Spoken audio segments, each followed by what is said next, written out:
우리의 뇌는 기본적으로 생존의 가장 큰 목표를 두고 있어요. 어떻게 하면 위험에서 이제 벗어나 위험에 많이 노출되어지지 않거나 이렇게 잘 해서 내가 오래 건강하게 살까, 이게 이제 뇌의 가장 최종 목표거든요. 그러니까 뇌는 항상 어디에 많이 초점을 맞추고 있냐면 발생하지 않기를 바라는 일들, 문제 상황, 이런 부분들을 잘 기억해 놔야지 돼요. 그래야 저희가 다음번에 그러한 함정에 빠지지 않거나 고통을 경험하지 않을 수 있으니까. 그렇네요. 그래서 뇌는 우리가 생존을 위해 필요한 예측을 하는 기관이에요. 그렇다면 우리가 확증 편향에 빠질 수밖에 없는 거죠. 부정적인 부분들을 보면 그 부분들을 빨리 해결하거나 혹은 피해야 하니까 그 부분에 대한 생각을 더 집중하게 만드는 거예요. 이런 부분을 사회적으로 보면 우리 아이만 잘 안 되는 것 같은데 뭘 해보면 좀 좋을까? 혹은 이제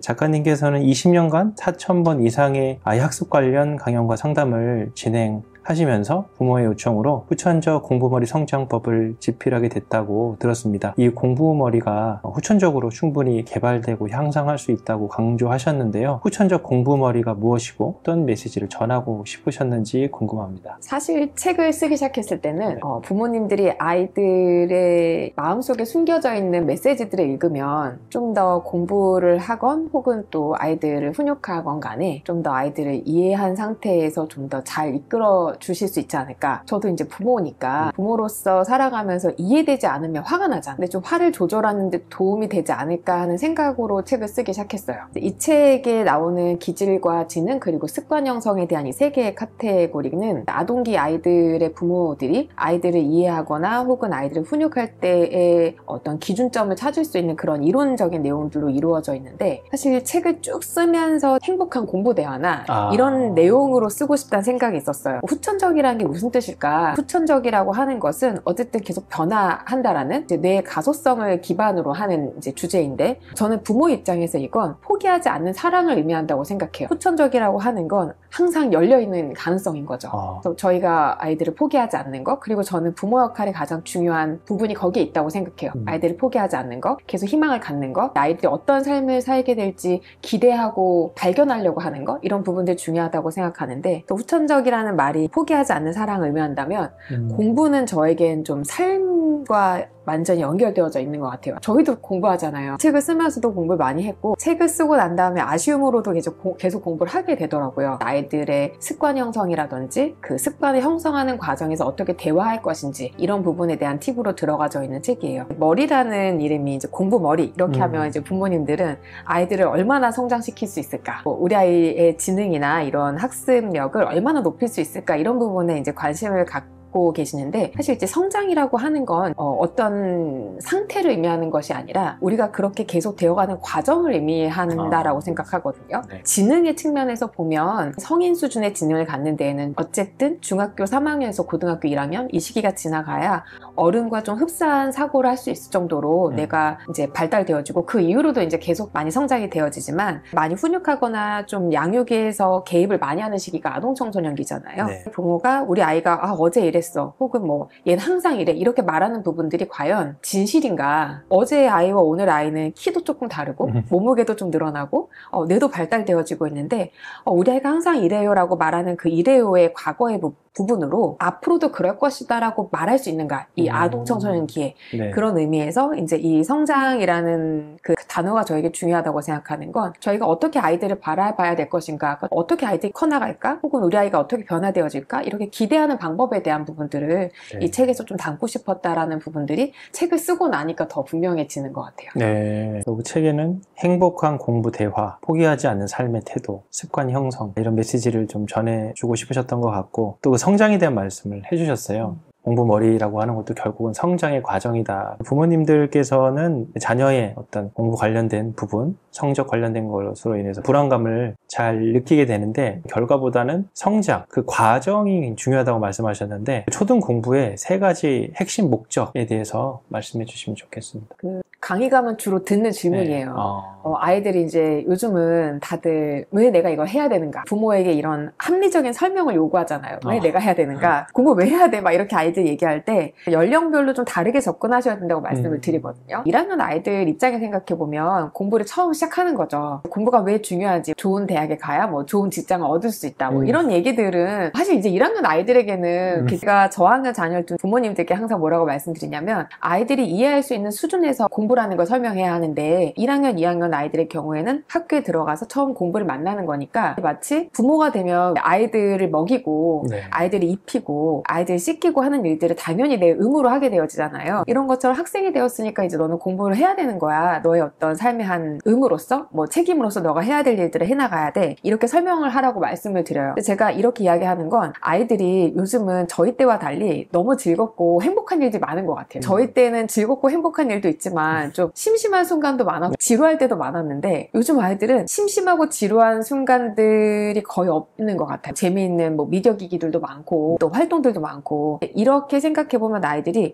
이 일을 정말 내가 해야 될 일인가? 혹은 내가 지금 나를 위해서 좀 뭔가 해볼까? 이런 생각을 좀 사람들이 해야 생산적인 일이나 좀 힘들어도 참고 하는 일이나 이런 부분들이 생기는데 요즘 아이들은 힘들면 더 재미있는 걸 하러 자기 행동을 전환하기가 쉬운 거죠. 할 수 있는 것들이 많으니까. 초등학교 아이들이 1학년, 2학년 아이들 공부를 한다면 내가 삶에서 해야 될 일들 중에 사실 생산적인 일들 혹은 내가 무언가 노력해서 얻어내야 되는 일들은 항상 그 과정의 노력들이 필요하잖아요. 이런 과정의 노력들을 배워나가는 데에 공부라는 것들이 중요한 도구라고 생각을 해요. 이 부분들이 어떻게 보면 아이들의 입장에서는 자기 능력이 개발되어지는 과정일 수도 있고요. 처음으로 이제 저학년 아이들에게는 공부는 그냥 너가 지금 해야 되는 일이니까 하는 거야. 이건 하나의 규칙이야. 이렇게 접근하지만 이제 3학년, 4학년 정도 올라간 친구들에게는 너가 이렇게 1학년 들어가서 3학년, 4학년 될 때까지 키가 자란 것처럼 너의 머리도 자라게 되어지는데 이렇게 머리가 자라졌으면 그만큼 너가 우리가 몸이 커지면 더 무거운 물건을 들 수 있듯이 머리가 좋아지면 그만큼 더 어려운 문제를 풀 수 있어야 되고 내가 좀 더 어려운 걸 해낸다라는 것은 사실 유능감과 관련되어져 있죠. 내가 자라서 이런 부분들도 좀 더 할 수 있는 능력이 생겼어. 이런 부분들을 안내하고 경험하게 하는 측면에서 공부가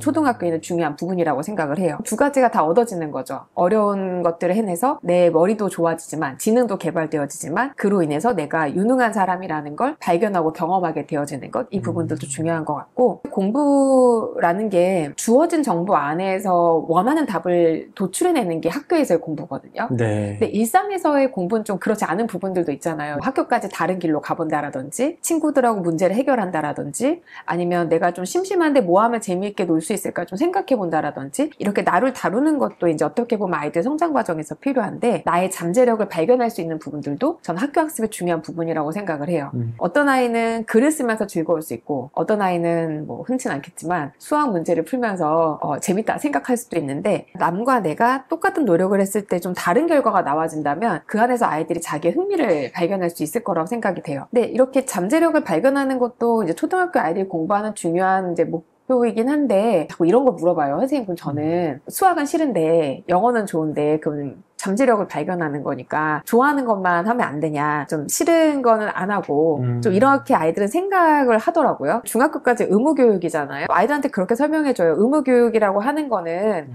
내가 좋아하는 건 하고 좋아하지 않는 건 안 할 수 있는 게 아니라 네가 한국 사회에서 살아가기 위해 필요한 기본적인 어떤 상식들 혹은 이제 갖춰야 되는 지적인 능력들 이런 부분들, 소양들 이런 것들을 학교에서 배우는 건데 이런 부분에 내 선호도와 상관없이 너가 이제 이런 한 시민으로서 독립하기 위해서 알아야 되는 내용들 다 배우는 거니까 중학교까지 배우는 교육과정들에 대해서는 이걸 왜 해야 될까? 혹은 난 이거 하기 싫은데 이런 생각이 들어도 괜찮은데 그래도 최선을 다하는 게 중요하다라고 얘기해줘요. 이건 이제 초등학교 고학년 친구들에게 공부를 왜 해야 되는가? 공부의 목적, 이제 이런 부분에 대한 설명이죠. 초등을 아이들 왜 공부를 해야 될까? 저는 저희 아이들에게 공부를 하는 것 자체는 태도를 배우는 거라고 생각을 해요. 즉 이 공부가 꼭 학교 공부는 아니더라도 부모가 되어 아이를 육아할 때도 그렇고 직장에서 직장 생활을 할 때도 그렇고 혹은 내가 무언가 내 일을 해보고 싶다고 마음먹고 노력할 때도 그렇고 성실하게 무언가 노력해서 결과를 얻어지기까지의 과정을 경험해 본 사람과 그렇지 않은 사람은 삶을 설계하는 부분에서 좀 차이가 있지 않을까 이런 생각을 가지고 있어서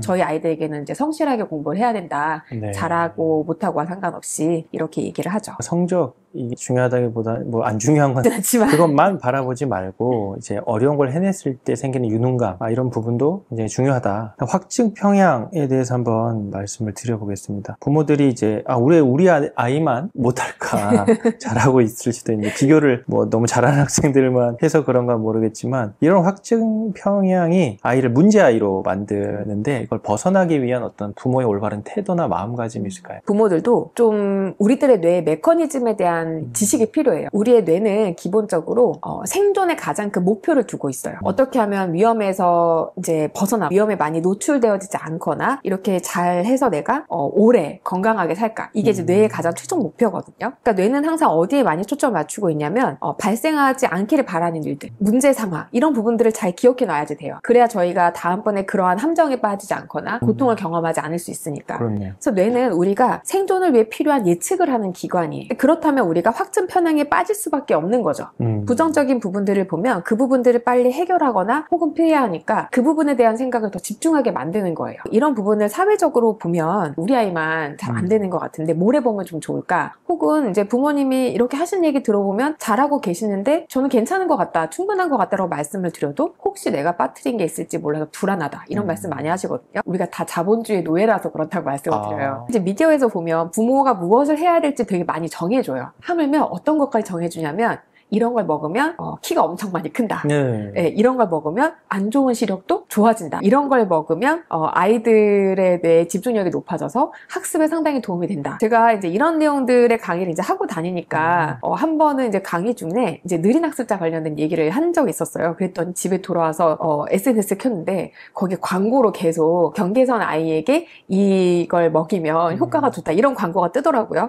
지금 이렇게 미디어가 발달되어져 있는 이 시대에, 그리고 어쨌든 그 안에 다 자본주의 논리가 있잖아요. 이 과정 안에서 부모들이 어떻게 소비해야 되는지를 자꾸 안내해주는 이런 메시지들을 저희들이 받게 되어지는데, 사실 그런 정보가 나쁘다고 생각하진 않아요. 그런 정보에 저희가 익숙해지면 스스로 확신을 갖기 어려운 거죠. 내가 알고 있는 게 맞나? 혹은 내가 알고 있는 게 다인가? 혹시 이거 말고 더 다른 것들을 내가 알아야 하는데 놓치고 있는 건 아닐까? 이런 불안감 자체가 우리를 더 한쪽으로 몰게 만드는 거예요. 사람이 불안하면 우리의 뇌는 어떻게 했어요? 더 생존을 위해서 예방하거나 혹은 뭔가 문제를 해결하거나 이 부정적인 부분에 집중하거나 더 편향을 시키겠죠. 저희가 이제 올바른 태도와 마음가짐을 갖는 부분들, 이런 상황에 어떻게 해야 될까, 이 부분들 생각해보면 사실 정답은 없지만 최근에 되게 좋아하는 그 학자가 새로운 신간을 내서 책을 읽었는데 제목이 이런 내용이었어요. 부모가 가진 내면이 아이들의 세계가 된다. 책의 저자는 아이들의 뇌의 발달이 외부하고의 상호작용을 통해 이제 만들어지니 우리가 이제 아이들에게 어떤 세상을 만들어줄 것인가에 대해 고민을 해봐야 된다. 중요한 핵심은 아이들에게 무엇을 말해줄 것인가에 이전에 부모가 자기의 내면을 더 돌봐야 된다는 거죠. 부모의 내면이 좋은 세상을 만들어내고 그 세상을 통해서 아이들은 배워나가니까 나 자신과의 소통을 훨씬 더 그 능력을 높여야 된다는 거예요. 저는 이 부분에서 상당히 동의하는데, 저희가 아이들에게 무언가 새로운 걸 배우게 하기 위해서는 사실 부족한 부분에 집중해서 새로운 걸 배우게 할 수가 없어요. 특히 어릴수록 아이들이 자기의 경험이 없는 경우에는 내가 할 수 있는 것에서 뭔가를 더 하나 해볼 수 있을까라고 접근을 해야 아이들이 도전을 또 할 수 있고 유능감도 가질 수 있고 용기도 낼 수 있거든요. 부분에서 저희가 확증 편향된 뭔가 잘못된 부분들, 부정적인 부분들의 사고가 꽂혀있는 상황에서는 창의적인 사고를, 유연한 사고를 할 수가 없는 거예요. 어떻게 아이에게 해보게 할 수 있을까요? 저희 막내가 이제 1학년에 입학을 했거든요. 큰아이는 고3이고 막내는 초등학교 1학년이라 3명 다 완벽하게 학교를 다니는 시기인데, 막내가 이제 학교에 들어가는데 이제 수학 공부를 해야 되잖아요. 뭔가 공부를 처음 시작하려니까 너무 화가 나는 거죠. 어제까지 안 했는데 오늘 하려고 하니까 도청적 공부머리 성장법에 나와 있는 대로 저희 막내에게 이제 대화를 시도하는데 하기 싫으니까 막 소리를 질러요. 모르겠다, 어렵다, 뭐 그 정도는 괜찮은데 갑자기 눈이 안 보인다, 뭐 귀가 안 들린다, 막 이러면서, 세 아들 중에 막내 아들이니까 좀 응석이 있거든요. 막 자기 막 울면서 소리를 질러요. 조용히 하라고 말을 할 수도 있고 울지 말라고 말을 할 수도 있는데, 어떤 날은 더 크게 소리 질러보라고 하기도 해요. 더 크게 소리 질러봐, 더 작게 얘기해봐, 속삭이듯이 얘기해봐, 지금보다 크게 얘기해봐. 자기가 하기 힘들다고 말하는 과정 중에 원하는 부분은 울지 않고 저에게 말하거나, 혹은 아이가 좀 소리를 지르지 않고 공부에 집중하게 되길 바라는데, 소리를 지르지 않는 것, 공부에 집중하는 거 너무 이게 간극이 크잖아요. 지금 아이는 소리를 지르고 있고 공부도 하기 싫은데, 그럼 이제 가장 쉬운 거, 지금 할 수 있는 것부터 접근하는 거죠. 소리를 좀 줄이거나 조절하는 것부터 접근하는 거죠. 그래서 아이가 이제 소리를 좀 줄이거나 자기가 조절했다라는 어떤 이 느낌을 갖게 되어지면 이것도 유능감이거든요. 내가 나를 통제해냈으니까. 소리가 좀 조절되어지면 다시 이제 저희가 공부로 들어가는 거죠. 아이들이 할 수 있는 부분에 집중하고 성장할 수 있는 부분에 초점을 맞추기 위해선 부정적인 부분에 초점을 맞추는 게 아니라 지금 가능한 것에 초점 맞추는 게 필요하고, 그렇기 때문에 우리들이 어떤 시각으로 아이들을 바라보고 있는가, 나 자신을 어떤 시각으로 대하고 있는가, 이런 부분들을 계속 검토할 필요가 있어요. 그래서 확증 편향에서 좀 벗어나고 싶다, 뭐 아이들 육아의 불안이나 부담감, 약간 이런 분노, 아이들 내 마음대로 안 되니까 이제 감정이 올라올 수 있잖아요. 이런 부분에 좀 감정 조절을 하고 싶다면 결국은 나를 가르치는 시간이 필요한 거예요. 부모님들도 내가 어떻게 행동하고 싶은지에 대한 목표를 설정하고 나 자신을 훈육하고, 독서가 되게 도움 많이 되는 것 같아요. 매일 저에게도 루틴이 있는데, 이제 아침에 일어나서 간단하게 저의 이제 뭐 호흡을 하거나 상태 컨디션을 좀 체크해보고, 매일매일 이렇게 10분 이상은 독서를 하려고 노력하고, 이런 제 루틴들이 있는데 계속 저를 정화하는 시간들을 갖는 거죠. 어느 한 시간의 부분들에 이런 것들이 제가 괜찮은 부모로 느껴지게 하거나 혹은 괜찮은 부모로 존재하게 하는데 좀 분명히 힘이 되어지는 것 같아요.